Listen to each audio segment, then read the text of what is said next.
दोस्तों, इस माघ मास में आज हम संकट चौथ व्रत की कथा का श्रवण करेंगे। वीडियो पसंद आए तो लाइक, शेयर और सब्सक्राइब जरूर कीजिएगा। दोस्तों, हिंदू धर्म में भगवान गणेश जी को प्रथम पूजनीय माना गया है। मान्यता के अनुसार गणपति बप्पा की पूजा करने से सभी काम बिना बाधा के पूर्ण हो जाते हैं। हर साल माघ माह के कृष्ण पक्ष की चतुर्थी को सकट चौथ का पर्व मनाया जाता है। सकट चौथ के दिन महिलाएं संतान की दीर्घायु और अच्छे स्वास्थ्य के लिए व्रत रखती हैं। इस बार सकट चौथ 29 जनवरी को यानी आज है। मान्यता है कि सकट चौथ की पूजा में कथा का पाठ करने से साधक को भगवान गणेश जी की कृपा प्राप्त होती है और जीवन में खुशियों का आगमन होता है। तो चलिए इस व्रत से जुड़ी पौराणिक कथा का श्रवण करते हैं। एक शहर में देवरानी जेठानी रहती थी। जेठानी अमीर थी और देवरानी गरीब थी।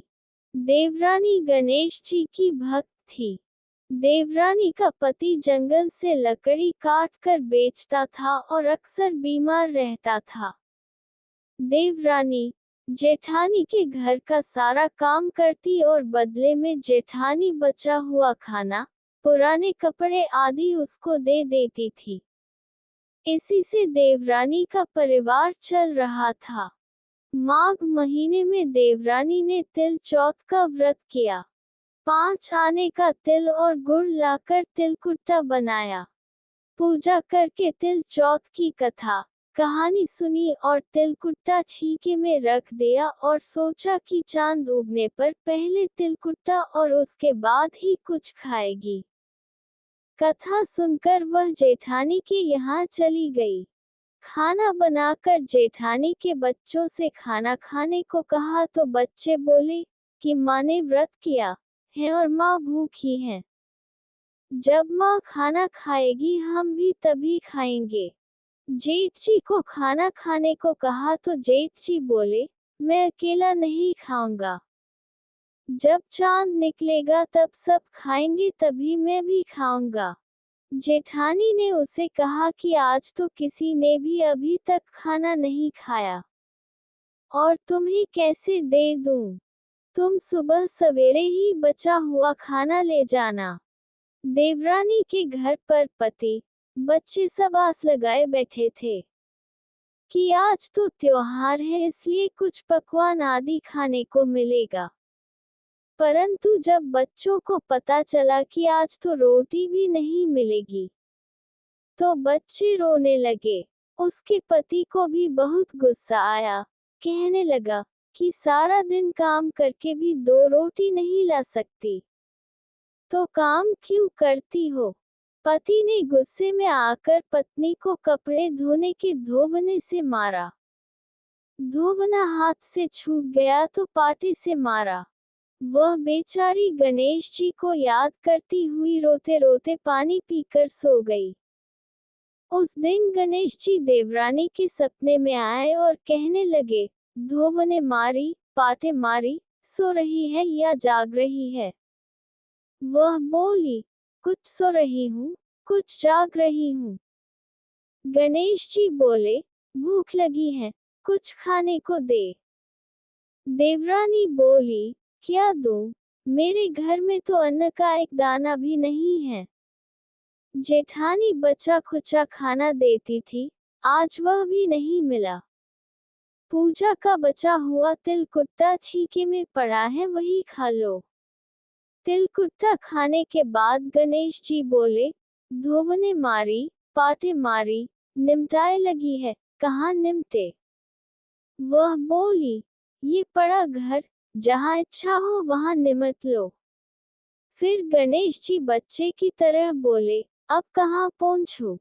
नींद में मग्न अब देवरानी को बहुत गुस्सा आया कि कब से तंग किए जा रहे हैं। सो बोली, मेरे सर पर पोंछो और कहाँ पोंछोगे? सुबह जब देवरानी उठी तो ये देखकर हैरान रह गई कि पूरा घर हीरे मोती से जगमगा रहा है।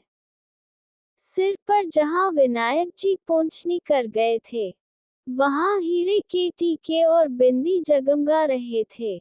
उस दिन देवरानी जेठानी के यहाँ काम करने नहीं गई। बड़ी देर तक राह देखने के बाद जेठानी ने बच्चों को देवरानी को बुलाने भेजा। जेठानी ने सोचा कल खाना नहीं दिया इसीलिए शायद देवरानी बुरा मान गई है।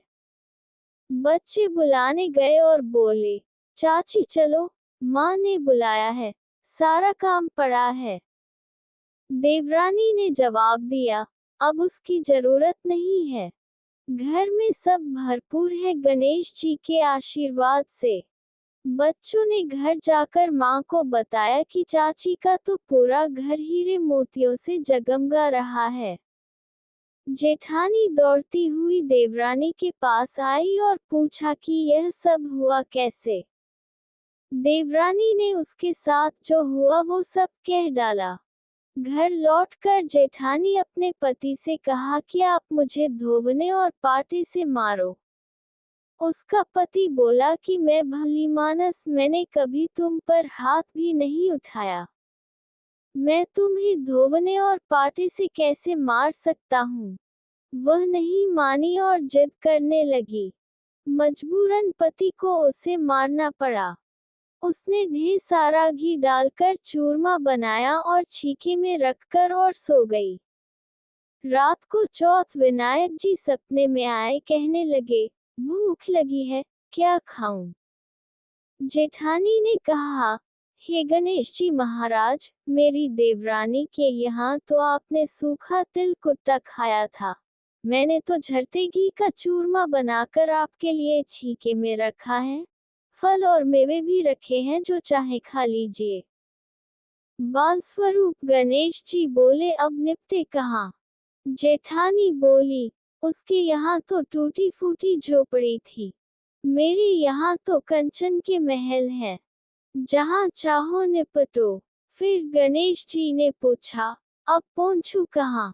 जेठानी बोली, मेरे ललाट पर बड़ी सी बिंदी लगाकर पोंछ लो। धन की भूखी जेठानी सुबह बहुत जल्दी उठ गई। सोचा घर हीरे जवाहरात से भर चुका होगा, पर देखा तो पूरे घर में गंदगी फैली हुई थी, तेज बदबू आ रही थी। उसके सिर पर भी बहुत सी गंदगी लगी हुई थी। उसने कहा, हे गणेश जी महाराज, यह आपने क्या किया? मुझसे रूठे और देवरानी पर टूटे। जेठानी ने घर की सफाई करने की बहुत ही कोशिश की, परंतु गंदगी और ज्यादा फैलती गई। जेठानी के पति को मालूम चला तो वह भी बहुत गुस्सा हुआ और बोला, तेरे पास इतना सब कुछ था फिर भी तेरा मन नहीं भरा। परेशान होकर चौथ के गणेश जी से मदद की विनती करने लगी। गणेश जी ने कहा, देवरानी से जलन के कारण तूने जो किया था, यह उसी का फल है। अब तू अपने धन में से आधा उसे दे देगी, तभी यह सब साफ होगा। उसने आधा धन बांट दिया, किंतु मोहरों की एक हांडी चूल्हे के नीचे गाड़ रखी थी। उसने सोचा किसी को पता नहीं चलेगा, और उसने उस धन को नहीं बांटा। उसने कहा, हे श्री गणेश जी, अब तो अपना ये बिखराव समेटो। वे बोले, पहले चूल्हे के नीचे गाड़ी हुई मोहरों की हांडी सहित ताक में रखी 2 सुई के भी 2 हिस्से करो। इस प्रकार श्री गणेश ने बाल स्वरूप में आकर सुई जैसी छोटी चीज का भी बंटवारा किया और अपनी माया समेटी। हे गणेश जी महाराज, जैसी आपने देवरानी पर कृपा की वैसी सब पर करना। कहानी कहने वाले, सुनने वाले व हुंकारा भरने वाले सब पर कृपा करना, किंतु जेठानी को जैसी सजा दी वैसी किसी को मत देना। कथा समाप्त हुई। गणेश भगवान की जय।